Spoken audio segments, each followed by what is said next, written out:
Welcome to the English Epics channel. I am Glenn Caballo. I live in a small Scandinavian town, and when this story began, I had a good job as a process engineer at the local branch of a large international company. I met Caroline Steelman at a friend's wedding. Nothing happened there, but I took her phone number and she took mine. To my great surprise, she called me a week later and invited me to dinner at her place. I agreed and went with a bottle of wine and a large red rose. Her apartment was tidy, the cooking was excellent, and we had a great time. In fact, we enjoyed ourselves so much in bed that I even stayed for breakfast before heading home in the morning. To my immense delight, she pleasured me again right after our first time together. It was unexpected because in my traditional Scandinavian city, it is quite unusual for women to have sexual relations on the first date. Of course, I was happy to have met such a wonderful woman, and I continued seeing her while enjoying great intimacy. After a few more dates, Caroline told me she was in love with me and insisted that I be honest about my feelings for her. I looked her straight in the eyes and told her the truth. I was in love with her too. Just 4 months later, we agreed to live together in my house, a house I was able to buy thanks to a small amount of money I had won in the lottery. After we moved in together, Caroline suggested having a grand wedding on the 10th anniversary of our first date. That was fine with me. I even agreed to her demands for separate bank accounts and allowed her to draft very detailed terms about who would pay for what. Although it seemed a little unusual, I accepted her proposals, primarily because they ensured the protection of my home as private property if we ever went our separate ways. A few small warning bells started ringing shortly. After she moved into my house, I was just an ordinary guy, not an experienced Casanova, so I had some doubts. I was concerned that if someone like me could sleep with her after the first date, what could a truly skilled womanizer accomplish? Especially if he met her in his natural hunting grounds, such as conferences, corporate parties, or bachelorette events. There were no suspicious signs, and soon the warning bells faded because Caroline and I had a good relationship. In fact, it was much better than many of our friends. Caroline and I promised to protect our family from troubles, and after every divorce we witnessed among our friends, we grew even closer. Caroline became pregnant, and we had a daughter named Alice. However, no one is perfect, and we faced our first serious family problem after 8 years and 7 months of living together. Like in many other relationships, financial issues were what put Caroline and me on a warpath. Our problems began when the company I worked for relocated all its production and a large part of its local administration to Portugal. My job, along with more than 600 other positions, was permanently lost in our town. Naturally, in a small Scandinavian town like ours, it was impossible to find that many new jobs in such a short time. For the first 3 months of unemployment, I continued to receive my salary from the company as usual. But after that, things became difficult because I had to rely solely on my limited savings and small monthly payments for my unemployment insurance. These were challenging times, but I persevered. Caroline covered her expenses strictly according to our agreement, and to my surprise, she neither offered nor showed any intention of helping me by taking on a larger share of our family expenses. Then, in one terrible month, everything hit the fan. We faced several unexpected problems: an expensive service for my car, a broken refrigerator and dishwasher that had to be replaced, and a hefty bill from my dentist. Worse still, Caroline and I had agreed to attend an expensive show in our capital city one weekend, along with Melanie and Tom, old friends of Caroline. Without consulting me, Tom bought tickets for the show, express train tickets, and booked rooms for the 4 of us at a 5-star hotel. I knew for sure that my reserves were down to 0, and even a small loan would be necessary to cover all my bills. I had absolutely no interest in taking out a loan to stay in a 5-star hotel and attend a pointless show. I also didn't want to dip into my last reserve, shares of a profitable company that I intended to keep for more important needs, such as potential serious issues with my house.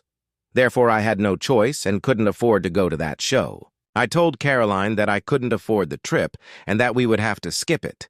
She flew into a rage and shouted, "Absolutely not. It's not my problem if you can't afford to go and have to stay home. But I want to see this show, and I'm going with Melanie and Tom. That's final. I had expected Caroline to offer me some financial help to resolve my issue for this trip. But since she made no attempt, I decided to swallow my pride and ask her, 'You know how many unexpected expenses I have to cover this month. But if you really want me to come with you to the show, could you please cover my share of the trip? I'll pay you back for a similar trip once I find another job,' I asked her. Her cold response genuinely surprised me. I expected you to throw a fit, so I've already spoken to Tom. And he promised to sell your ticket to someone else, so you're going to the show without me instead of staying home with me or helping me out when I'm dealing with temporary financial problems? We've really turned into a lovely couple, haven't we? Tom says you still have time until tomorrow to find the money. I'm sure you can figure it out somehow if you really want to come with me," Caroline said in a cold voice. "Fine, I understand. Now, you don't care about me. I'll take this as your final decision that we won't be doing anything together anymore. It's time to solve our damn problems once and for all," I said, stormed off to my car, and drove away. She ran after me, shouting, something I couldn't hear. At some distance from my house, I parked the car and tried to calm down and think through the situation. Caroline and I had been living together for a little over 9 years. We had a child together, and we were planning a big wedding on our 10th anniversary. Everything between Caroline and me had been fine, as long as I had a well-paying job and a comfortable life. Probably not a good enough life, though, because my savings should have been much higher to help me get through unexpected tough times like this. What struck me the most was that now, when I was facing some temporary financial difficulties, it was obvious that, in Caroline's opinion, I was worth nothing. Without a doubt, she now considered me nothing more than a poor loser who might cause her financial problems. Even her interest in our sex life had suffered because of the current situation. It took me only a few minutes to decide what I needed to do to resolve the problems between Caroline and me. I went to visit Melanie and Tom. They seemed a bit surprised to see me, so after some polite small talk, I got straight to the point and said to Tom, "I can't afford the tickets, and Caroline refuses to help me pay for them. That's why I'm here, to talk to you about this weekend trip. I'm planning to skip the trip and leave the greedy woman living in my house. However, she'll be going with you, but without me. By the way, she even told me that you've already found her son, Stallion, as my replacement." "Who is he?" Melanie said. "Caroline has plenty of money, and I don't understand why she's treating you this way. I'm sorry we can't help you with this, though, because we also have a lot of unexpected expenses after moving into this new house. An old friend of Tom's, Michael Gilman, has promised to buy your share and join us instead," I shouted. "That damn womanizer is making a move on Caroline, and he'll spend the night with her in the hotel room after dinner and a lot of wine. Does Caroline know who's replacing me?" "Yes, and she's fine with it," Tom said. "Who suggested that Rad accompany Caroline? Isn't he married?" That was my next question. "He's a good guy with an unfair reputation. I met him by chance, and he agreed to buy your ticket tomorrow if you don't." "Caroline agreed to it as well," Tom explained. "I've lost my job, but not my pride. You can bet that my financial issue is just temporary, and I can promise you that the 9 years I've spent with this now shameless adulteress, Caroline, will come to a final resolution tonight. She can have her damn fancy wedding, but it won't be with me." "You can count on that," I said loudly, and I saw from their faces that they hadn't expected such a harsh reaction from me. Tom understood my anger and tried to calm me down, saying, No, it's not what you think. Michael and I will be sharing one room, and the girls will share another. That's the arrangement. You can take my word for it. Nothing inappropriate will happen between Caroline and Michael." "Do you two really think I'm an idiot who would believe such utter nonsense? Do you honestly believe that someone as experienced with women as Michael Gilman would miss the opportunity to sleep with Caroline? She's angry at me because I have financial problems, and that's exactly why she'd rather go there with him. But let me promise you this. I couldn't care less if my former adulteress Caroline sleeps with him. She can even pick up new clients from the nearby street of adulteresses for all I care. I think it's about time I give Michael's wife a friendly call, I said before asking if they still had any cardboard boxes left from moving into their new house. Melanie said, "Please calm down. It's not as bad as it seems. Tom and I can swear to you and promise that Caroline won't do anything foolish. Why do you need the boxes? That damn adulteress, Michael Gilman's mistress, is getting out of my house. If I agreed to this without kicking her out of my house, I would be the laughingstock among all my friends. Never, damn it, never. Can I leave her things in your garage while you're away? Otherwise, they'll be stored on your lawn." Melanie loudly objected to my intentions to kick Caroline out of my house, but Tom handed me 10 folded cardboard boxes and a spare key to their garage. I had the feeling he actually enjoyed the situation. I knew Caroline had been called and informed about my plans as soon as I left Melanie and Tom's place, so I expected an enraged Caroline to confront me at the door. Instead, I found her crying at the kitchen table. As soon as she saw me, she began to sob. I'm sorry, I'm so sorry. Please forgive me for being foolish and selfish. I'm truly ashamed of what I said before you left. Please forgive me. Of course, I understand the problems, and of course we're a family and we'll fix everything together. I already told Melanie that we're going on this trip together, and she doesn't need to worry about any payments. Tom must have been stupid to offer your ticket to Michael, but please believe me, it wasn't my choice. Melanie and Tom didn't tell me who wanted to buy your ticket. Please trust me and forgive me. Tom told me a completely different story about this damn ticket. Go ahead. Don't hold back. Go to your damn show with that gigolo if that's what you want. But you must be an incredibly naive fool if you think you can spend an entire night. After a few drinks, sharing a hotel room with one of the most successful womanizers in our town without being tempted into sex. Spare me any further nonsense and lies, because I no longer care what you do. I've had enough of your crap and I can't take it anymore. She started crying loudly again, and after some time sobbed. Please forgive me for everything I've said and done. I love you. Only you. And please come with me to this show. But if you don't go, I won't go either. Hell no. I'm not going to that damn show or anywhere else with your so-called friends. I don't care where you go or which jerk you go with. You seriously intended to humiliate me in front of all my friends and acquaintances by spending the night with Michael Gilman. As I told Melanie and Tom, I lost my job, but not my pride. What the hell are you doing sharing a bed with me if you don't care about me or my feelings? Caroline skipped the trip and stayed home with me, but it was a cold weekend, despite her doing everything she could to cheer me up. Later, I learned that Michael Gilman had been bragging to his friends that his old buddy Tom had introduced him to a great married woman. They were supposed to stay at a nice hotel during the weekend trip while his wife was at a spa. However, when his friends teased him for being a dreamer, because the married woman didn't go and he ended up going with his brother instead, he got angry. Rumor had it that Michael then promised his friends that he would have the last laugh and sleep with that married adulteress another time instead. When I told Caroline about Michael's boasting and promises, she laughed and assured me that it wouldn't happen, not unless the Sahara Desert turned into a swamp first. After some time, I calmed down, but I was left with serious doubts about Caroline's love for me. She truly begged me to give her a second chance. To my surprise, she even without any argument accepted my condition that Melanie and Tom should never be invited to our home and certainly not to our wedding or wedding reception. Less than a month after our argument about the trip to the show, I got a new well-paying job, and Caroline celebrated by inviting me on a romantic weekend trip to Paris. To her credit, she paid for everything. The plane tickets, the hotel, and an excellent show at the Moulin Rouge. We had a wonderful and very romantic time together, with a great continuation to the evening. Caroline pretended to be French and indulged in many things they are famously known for. It was truly a great trip, but I couldn't shake the feeling that our relationship would never return to the level it had been before the canceled weekend trip with Melanie and Tom.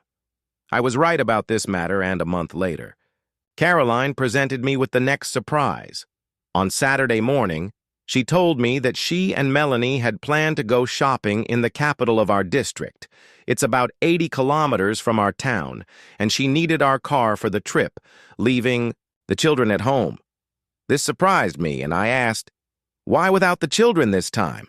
You and Melanie always take the kids shopping, and I'm sure Alice needs something too, because Melanie will be buying a birthday gift for Tom, and will be visiting a lot of high-end stores throughout the day.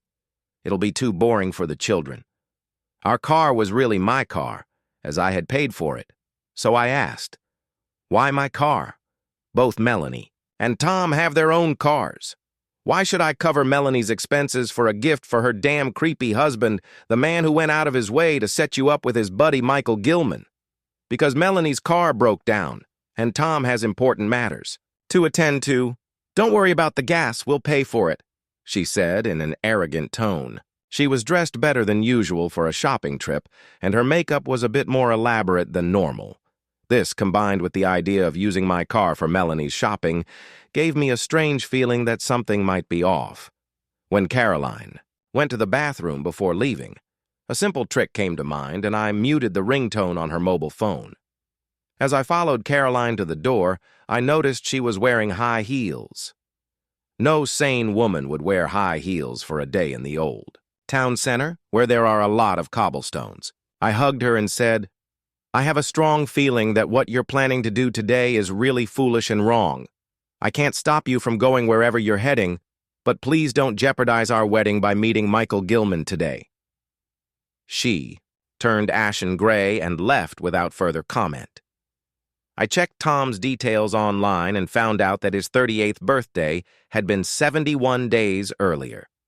Hardly a reason for a big celebration with expensive gifts, I thought.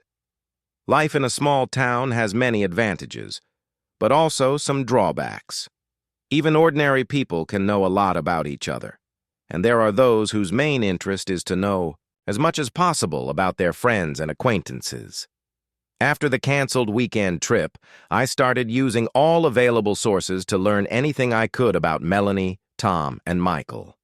I found out that Michael Gilman had his driver's license revoked for 3 months due to speeding. I also managed to get some useful, unpleasant gossip about Melanie, which I didn't plan to spread, unless Tom and his wife tried to sabotage my relationship with Caroline. About 20 minutes after Caroline left, I pretended I couldn't find Alice's favorite outfit, which she wanted to wear to a birthday party later that day, and called Melanie on her mobile phone. She answered immediately. To my surprise, I could hear her daughter and Tom arguing in the background for a few seconds, and it was obvious she rushed into another room and closed the door behind her. At that moment, I realized something was definitely wrong, and Melanie wasn't in the car because I couldn't hear Caroline's favorite music playing from the car stereo. It was clear that Melanie and Caroline weren't together. However, I pretended everything was fine and said, "It seems Caroline's mobile phone isn't working for some reason. Could you let her use your phone for a few seconds? I have something very important to ask her." "Sorry, but right now we're at a gas station because Caroline had some stomach issues and needed to go to the ladies' room.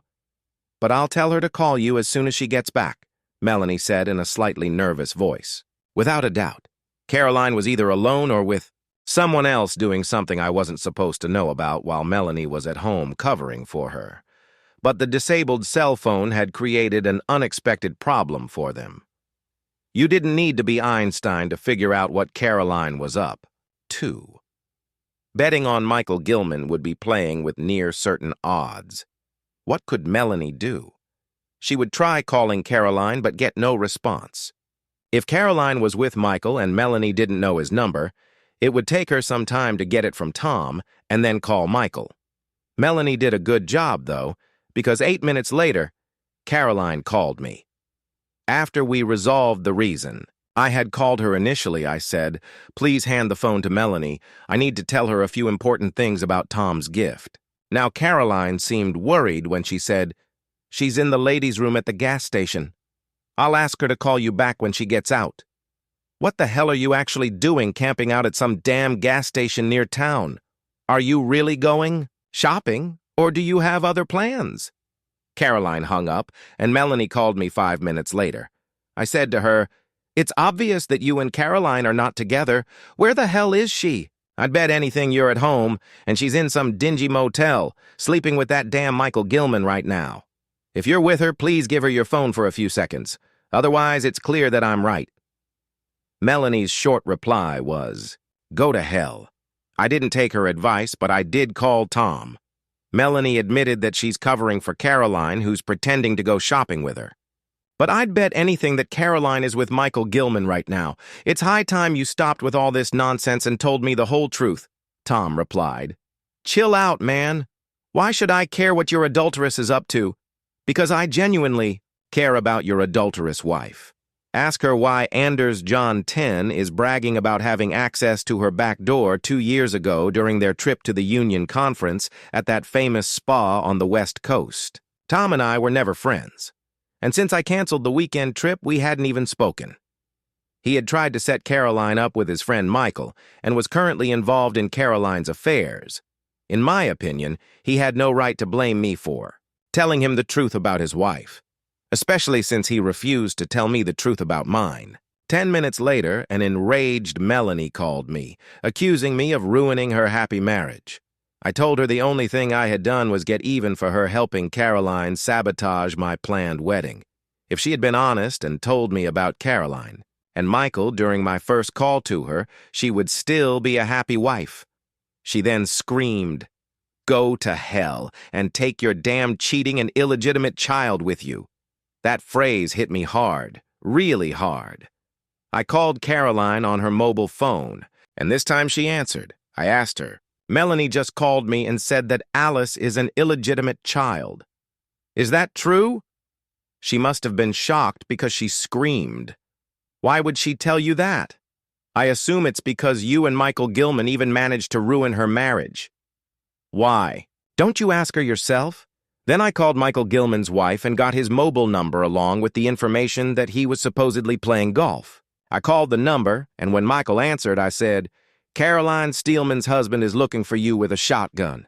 Those 2 calls should calm down the lovebirds for a while. I found a private laboratory online and ordered a DNA testing kit." Caroline came home less than half an hour later and yelled at me, "Are you out of your mind? Threatening Michael Gilman with a shotgun and accusing Melanie and me of cheating a shotgun? What shotgun? I've never owned a shotgun." That was Tom mocking me for living with a cheating adulteress. He didn't care about our relationship when he accepted that his own adulterous wife supported you in your deceit today. He had to pay, as some righteous people say, an eye for an eye, a tooth for a tooth. Don't blame me. I'm the victim in this damn mess. Michael Gilman's wife was furious when I told her I knew about Caroline and her husband. She said Michael had been given several chances and now this would be the end for him. Then our neighbor, Dan Olson, who is something of a senior officer in the local police department, knocked on our door and asked if he could come in for a little chat. I had no objections, and we sat down at the kitchen table. He asked me if I had been hunting, and I told him the truth that I had been home all morning with the child because Caroline had taken our car for a shopping trip with her friend Melanie Linden. Then I added the truth that hunting wasn't my passion. I had never owned a firearm and I had no plans to buy one, he said. He must have received incorrect information, but suggested that we could go hunting together from time to time if I ever became interested. After a brief chat with Caroline and Alice, he left. It was obvious that my call to Michael Gilman had scared him out of his wits and prompted him to call the police. Dan was smart enough to conduct a discreet check rather than sending the whole cavalry. Caroline kept grumbling about why I had told Tom that Melanie had once been involved with Anders John 10. I said to her, "You ignored my warning about your meeting with Michael Gilman, even though you knew it would end our relationship. The only thing I can say is thank you for all the good times we had together over our 9 years, and I'm sorry you chose it to end it in such a dirty way. You can stay in the spare room until you find your own place and feel free to sleep with that rabbit Gilman as much as you want, but not in this house." She didn't expect that from me. She started crying and ran to the bedroom. After some time, when she had calmed down a bit, she came back and sobbed. "You can't do this to me. Please believe me, because the truth is, I've never had sex with him or anyone else besides you since we met. You're overreacting for no reason. I'm sorry, Caroline, but I can't marry or live with a woman I can't trust. You lied to me about going shopping with Melanie, and then you immediately went to see Michael Gilman in my car after I warned you about the consequences. Both Melanie and Tom admitted that you met him today. Why the hell do you keep lying to me about this?" Still sobbing, she replied, "Please believe me, Michael is just a friend, and yes, I met him today, but I've never had sex with him. That's the truth. Maybe you haven't, but only because I stopped you twice. Nothing more. The trip with him to the show was too odd to be a serious attempt, but today, you planned everything much more carefully. Your minor mistakes convinced me that shopping was never part of your plans for the day. But there's an old saying, third time's the charm. So, it's time to end our relationship before you get any chance to make it happen. Please, don't do this to me. I've never cheated on you, and I promise to be your faithful wife if you give me a chance to prove it," said Caroline. "I've regretted more than once that we didn't break up when you planned to go to that damn show and spend the night in a hotel with Michael Gilman. You used my temporary lack of money as an excuse to go with him, trying to justify it on economic grounds. If you really wanted to, you could have easily afforded that trip for at least 100 people without any problems. But you refused to help the man you claim to want to marry, even when he begged you to help him resolve a temporary issue. I gave you a second chance, even though your plans to go to the show with Michael hurt me deeply. But today's mess with him was the last straw. I'm probably not even Alice's father. I'm ashamed and sorry for my actions when you were unemployed, and I never complained when you refused to go to that show. You've been my only love since we met, and of course, Alice is your daughter. A woman who loves her boyfriend and fiancé, would never lie to him or arrange a meeting at a hotel with a jerk like Michael Gilman. That's what you did behind my back. What about our wedding? Don't you care about what we planned? I've already booked so many things, she exclaimed. Michael Gilman will probably be dumped by his wife, so you can go ahead and marry him instead of me. Caroline ruined our grand wedding plans, which we had scheduled for our 10-year anniversary. She had already booked the church, a Rolls-Royce, and a very popular hotel for the reception. It was one of the worst days of my life, and I felt like a pile of garbage. My decision was made, and there would be no third chance. My breakup with Caroline was final, and nothing could stop it. Thus, ended the only happy family relationship of my life. I'll never deny that it felt like hell. Caroline was a beautiful woman with many good qualities, and I will miss her terribly. But I couldn't tolerate her attempts to deceive me. I knew many people would think I was a fool for not forgiving Caroline for her clumsy, naive attempts with Michael Gilman. But I had already forgiven her once for intending to go on a weekend trip with him. A few days later, Caroline confessed what she had been doing with Michael Gilman, and I was right about him. He had been working hard on her, even sending her a large bouquet of roses to her workplace with a card apologizing if his interest in the weekend trip had caused her any problems. A week after that, he invited her to lunch. Afterward, they had lunch together once or twice a week. Of course, the lunches started as innocent meetings with pleasant small talk, but their feelings for each other gradually grew into a kind of sexual desire that they couldn't deny and didn't want to stop. One of the issues was Michael's revoked driver's license, which is why Caroline had to take the car. Michael had booked a room at a small hotel he had used before. Caroline said she began to regret everything as soon as she was at our door, especially after I warned her that our wedding would be canceled if she met with Michael Gilman. She told him that I suspected her of cheating with him and wanted to call everything off, but Michael, who had already paid for the room, convinced her to go through with it. So she did. When they arrived at the hotel, the room wasn't ready yet. so they went to a cafe. It was there that a concerned Melanie called Caroline and suggested she cancel the meeting. When Caroline called me and I asked her to hand the phone to Melanie, she began to fear the worst. When she called Melanie back to ask her to return my call, Melanie shouted, "Skip this damn date and go home before it's too late." She wanted to leave. But Michael refused to go, and they began arguing until Melanie called again and told her that I had definitely figured out what she was up to. An enraged Michael started to realize that all his plans for sex were falling apart. Even Caroline was now furious and told him that she deeply regretted agreeing to this damn date, which put her wedding and family relationships at high risk. Then Melanie, completely hysterical, called again and screamed that I had ruined her marriage. My last call, asking if Alice was an illegitimate child, drove Caroline to scream in desperation and run to the car. Then came the call to Michael warning him that I was coming after him with a shotgun. That call terrified him, and he didn't dare return home with Caroline in her car, so he took a taxi instead. A crying Caroline said she would never, for the rest of her life, understand why she didn't stop her foolish date when she still had the chance to save her wedding and her future with me and Alice. Then, the real bombshell hit me when I received the DNA test results, which stated that A and B were not related, but A and C were. In other words, Caroline was Alice's mother, but I was not her father. I decided it would be best to consult a lawyer before discussing this with Caroline. With nowhere left to hide, Caroline chose to confess at home rather than in court. She admitted how she got pregnant and who was responsible. At the time, we were doing everything we could to conceive, and she wasn't taking birth control.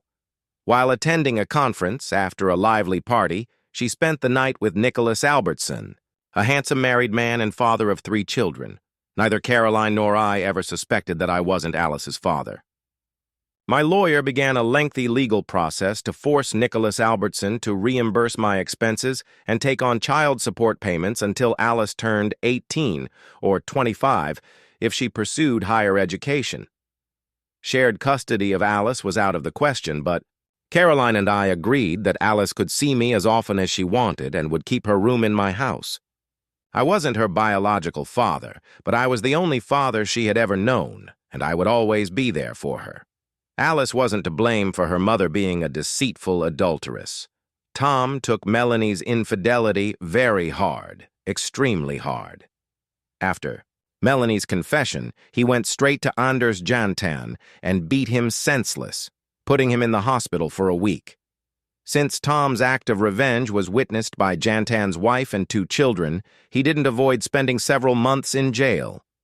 Caroline earned herself a new nickname, the Divorce Queen, because her failed attempts to cheat on me with Michael Gilman resulted in 5 divorces, a record in our town. Those who split included Melanie and Tom, Nicholas Albertson, Alice's biological father, and his wife, Melanie's lover, Anders Jantan, and his wife, Michael Gilman, and his wife, and, of course, Caroline and me. I suppose it will be a difficult time for everyone involved, although time will probably heal the wounds sooner or later. After all, these days, we're not alone in experiencing such things. Nearly half the population has gone through a divorce. In my family, there were no winners, only 3 losers, and I deeply regretted the problems we had created for Alice. Alice continued to spend more time with me in her old home than in Caroline's new apartment. She paid a high price for what Caroline had done. From what I've been told, Caroline hoped that I would forgive her and take her back. I wasn't feeling great myself after all the mess I had been dragged into in such a short time. Losing my job, financial struggles, Caroline's attempts to cheat, breaking up with her, and worst of all, being hit with the devastating truth that I wasn't my daughter's father. Although I've received a few invitations from interested women, I haven't gone out with anyone yet. Perhaps because I'm still mourning my lost family and it causes me unbearable pain. Reflecting on it all, I still can't understand how Caroline could so passionately desire a date with such a damn dog like Michael Gilman. Even after my serious warnings, she didn't hesitate to take the risk, throwing away our wedding and everything we had together. One of the strange mysteries in this sad story is that now, with both Caroline and Michael free and living on their own, they've lost all interest in each other and don't meet at all. The only thing I'm certain of is that although Caroline Steelman is a wonderful woman, she will never be my wife. Thank you for listening until the end. See you in the next episode of English Epics. Take care of yourself and your loved ones. Goodbye.